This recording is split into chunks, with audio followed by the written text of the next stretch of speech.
تعالیٰ کو خوش کرتی ہے کہ میرا بندہ میرے عذاب سے پناہ چاہ رہا ہے، لیکن یہ بات بھی اللہ تعالیٰ کو اتنی خوش نہیں کرتی۔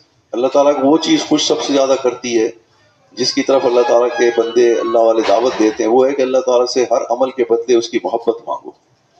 یہ وہ سب سے قیمتی چیز ہے جو اللہ تعالیٰ دینا چاہتے ہیں اپنے بندوں کو۔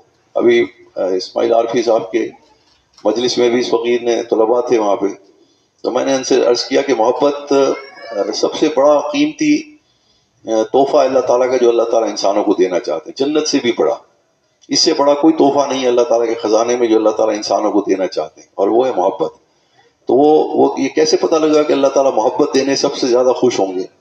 یہ معلوم ہوا احادیث سے کہ جب جنت میں چلے جائیں گے تو وہ اللہ تعالیٰ ان سے پوچھے گا بھئی کسی اور چیز کی ضرورت ہے؟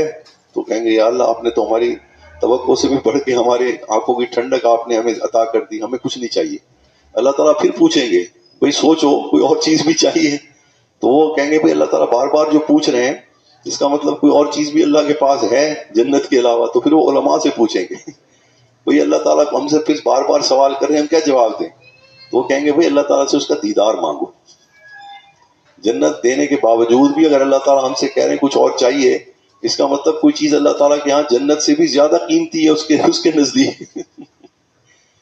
اور دیکھتا کون ہے کسی کو؟ جس سے محبت ہوتی ہے دشمنی ہوتی ہے؟ محبت ہوتی ہے۔ تو پھر وہ علماء ان سے کہیں گے، پھر وہ جنتی علماء کے کہنے پہ اللہ تعالیٰ سے کہیں گے یا اللہ ہمیں اپنا دیدار کروائیے۔